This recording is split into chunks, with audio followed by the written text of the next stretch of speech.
Okay, so let's think about self-disclosure, that willingness to share about who I am with somebody else. We can think about this in terms of the wellness wheel, particularly in terms of the social part of the wheel,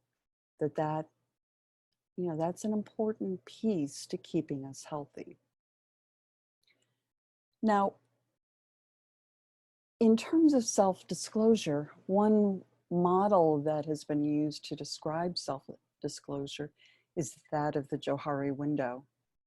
And that what Joe and Harry, who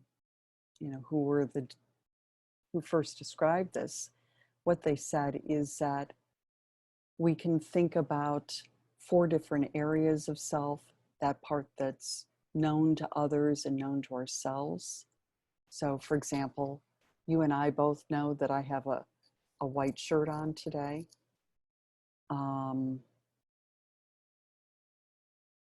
Obviously, there are a whole variety of other kinds of things. I've told you about all sorts of things so far this semester.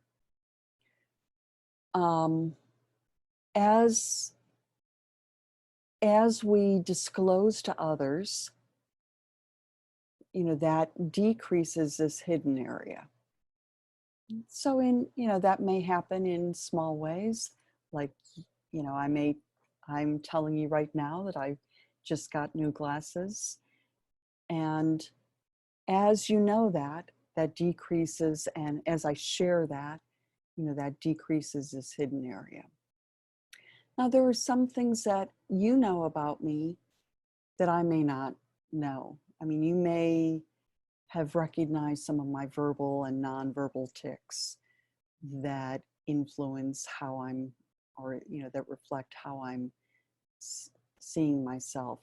And, you might tell me these things, or somebody else might tell me these things, which decreases the blind area. One of the things I'm asking you to do this semester is to engage in a fair amount of self-reflection. And that process of self-discovery decreases this unknown area. And, as we talked in terms of Goleman's theory of emotional intelligence, that then allows us to relate to others more effectively and work more effectively with them. So let's think about why we should self-disclose. I think there are a variety of different reasons to do so. It certainly builds that relationship, and helps us and the other person to feel supported, and some of the craziness in life feels then normalized. It gives away our power and makes us feel vulnerable sometimes. So saying I didn't do as well here can make us feel vulnerable, but it also, gets, increases our strength and sense of protection from other people, and also our intimacy with others. Now, this is especially important in a relationship with someone who values intimacy. Generally, people self-disclose more later in the relationship, and across time, those disclosures become more significant. We tend to get overwhelmed when we're talking too much, too early, too fast. So some of you have met someone at a party who told you all sorts of things about them. And you walk out thinking one of a number of things. You might be overwhelmed by that. You might also, expect that this person's going to become your best friend, and they feel overwhelmed because they told too much. So in general, disclosure tends to be best when balanced for both parties. best when we identify when it's safe to disclose, when we acknowledge that not everyone has different intimacy needs.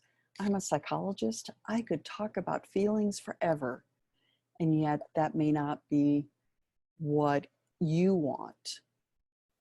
It's best if it's gradual and reciprocal. So if only one person is disclosing, the other person feels left out.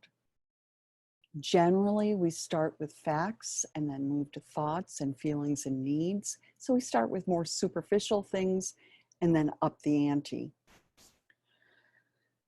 If you're feeling pretty brave, you might try here and now communication. So talking about, at this point in time, you know, as we've talked about this, I'm feeling pretty close to you. It feels like we're making some changes here. So there are a number of thoughts that impact our willingness to self-disclose. And you remember this figure from earlier this semester. This is Albert Ellis's discussion of activating events, belief system, and consequences. So what he said, what others have said, is that our thinking styles tend to be related to feelings of loneliness. So for example, if I believe that I'm undesirable, dull, and boring, I'm going to tend to avoid relationships because I'm not going to really believe that the other person is going to want a relationship with me. If I think I can't communicate with other people, my thoughts and feelings are all bottled up, I'm going to be low in self-disclosure, because I don't expect that this is something I'm able to do. Notice that this is a fixed mindset. Actually, most of these are fixed mindsets. If I believe I'm not a good lover, that I can't relax, be spontaneous, and enjoy sex, then I'm going to tend to avoid sexual relationships.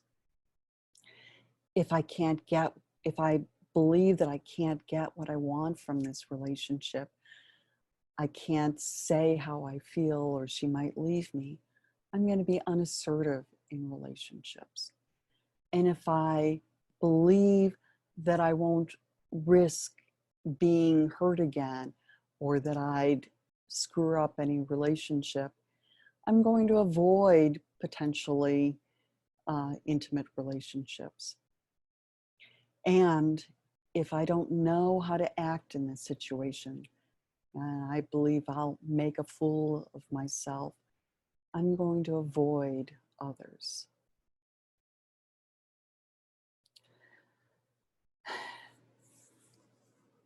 Coming together, letting people know about our difficult sides is important. It helps people to know who we are and helps us feel supported.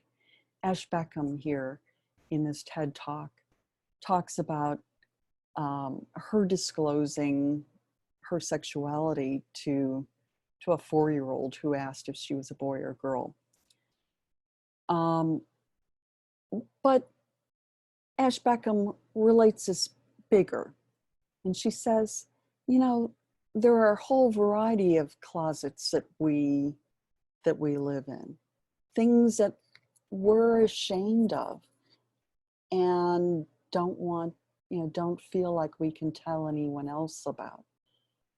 And she encourages us to step out of our closets and to allow people to know who we are. And I'm encouraging you to do the same. So let's end with some thoughts about how to maintain a relationship. Share news of good things. Tell the people around you when you've done well on a test, when you've met someone that you like, when you've enjoyed doing something. Um, Support each other.